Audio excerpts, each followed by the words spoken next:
হাজবেন্ডের বন্ধের দিনে দুপুরবেলা আমাদের যেভাবে কাটে। সকালের নাস্তাটা আমাদের শেষ হলো, এখন শুরু হয়ে গেল দুপুরের রান্নাবান্না করার জন্য সমস্ত কিছু গোছগাছ শুরু হয়ে গেল। এই তো সকালের নাস্তা করা শেষ। এখন নাস্তা করার পরে যেই থালা বাসনগুলো দুপুরবেলা জমছে সেইগুলো আমি আগে পরিষ্কার করে নেব, সুন্দর করে পরিষ্কার করে তারপরে আস্তে আস্তে আমি দুপুরের রান্নার জন্য সব কিছু গোছগাছ করে নেব। এই তো আমার ছোট্ট একটা সংসার, এই সংসারের যতটুকু কাজ আছে আমি চেষ্টা করি সব নিজে হাতে করার, এবং এগুলো করতে আমার খুব ভালো লাগে এবং আমি ভালোবাসি যে আমার এই ছোট্ট সংসারের প্রতিটা কাজ আমি নিজে হাতেই করি। আর এবং ছুটির দিনে হাজবেন্ডকে চেষ্টা করি তার পছন্দ মতো সব কিছু রান্না করে খাওয়ানোর, এবং আমার সন্তান আছে তাদের যার যেটা পছন্দ সেইভাবে করে সব কিছু করে দেওয়ার। তো এই তো কথা বলতে বলতে দেখো আমার সব কিছু পরিষ্কার করা শেষ হয়ে গেল প্রায়। তো আমি এই থালা বাসনগুলো সব কিছু ভালো করে ধুয়ে নিলাম। এখন আমি একটু বেসিনটাকে সুন্দরভাবে ধুয়ে নেব, চারিপাশ পরিষ্কার করে এখন আমি শুরু করব দুপুরের রান্নার জন্য। তো আমার এই তো দেখতে দেখতে সব কিছু পরিষ্কার করা হয়ে গেল। এখন আমি প্রথমে ভাতটা বসিয়ে দেব, তারপরে আমি যে তরকারি রান্না করব সেই দুটো একসঙ্গে আমি গোছায়ে তারপরে দুই চুলায় একসঙ্গে বসিয়ে দেব।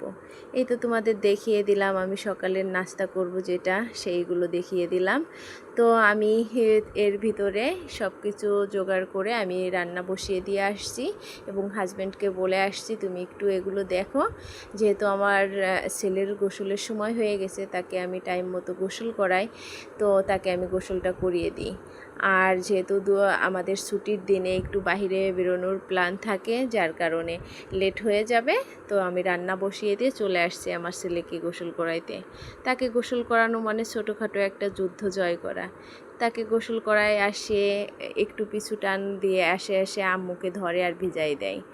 তো তাকে আমি গোসল করাই এই যে নিয়ে চলে যাব এখন একটু তাকে রেডি করানোর জন্য। আর তাকে রেডি করায়ে তারপরে তার বোনের কাছে রেখে আমি নিজেও গোসল করতে চলে যাব। ওদিকে আমার হাজব্যান্ড দেখতে যে তরকারি রান্না শেষ আমাদের। তো এই যে আমার বাবাটাকে রেডি করায় এখানে দাঁড় করিয়ে দিয়েছি, সে বৃষ্টি দেখছে দাঁড়িয়ে দাঁড়িয়ে। এদিকে বাবার ছুটির দিন, মেয়ে তো মহা খুশি, কারণ সে তার বাবার সাথে ঘুরতে যেতে পারবে, তাই সেও রেডি, তার ভাইয়াও রেডি। তো এখন আমাকে টাটা দিচ্ছে।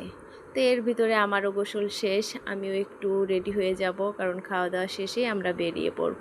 অলরেডি আমাদের একটু লেট হয়ে গেছে, কারণ শুক্রবার একটু দেরি করে ঘুম থেকে উঠছি, সকালের নাস্তা করতেই দেরি হয়ে গেছে, সেই জন্য সারাদিনের কাজটাই আজকে লেট হয়ে গেল। তো এই যে আমি টুক করে রেডি হয়ে গেলাম, এদিকে দেখি যে ছেলে মেয়ে এবং তার বাবা তারাও রেডি। তো আমি আমার সব কিছু গুছিয়ে এখন এই যে রওনা দিয়ে দিলাম। তো আমাদের যেহেতু টপ ফ্লোরে বাসা, তো এক সিঁড়ির নিচে নেমে লিফটের জন্য অপেক্ষা করতে হয়। তো এই তো লিফটের জন্য অপেক্ষা করছি আমরা। লিফটের জন্য অপেক্ষা করতে করতে আমরা এই যে চলে আসছি এখন আমাদের পঙ্খিরাজের কাছে। তো এই পঙ্খিরাজে করে আমার হাজব্যান্ড এই পুরো ঢাকা শহর আমাকে ঘুরিয়েছে, আর আমারও ভাল লাগে তার এই পঙ্খিরাজে করে ঘুরতে। ঠিক আমার মতো আমার ছেলে মেয়ে দুটোও হয়েছে, তারা তার বাবার বাইকে করে ঘুরতে অনেক পছন্দ করে। বিশেষ করে আমার ছেলে যখন দেখে তার বাবাকে গাড়িতে, তখন সে পাগল হয়ে যায় আনন্দে। এই যে আমরা চলে আসলাম আমাদের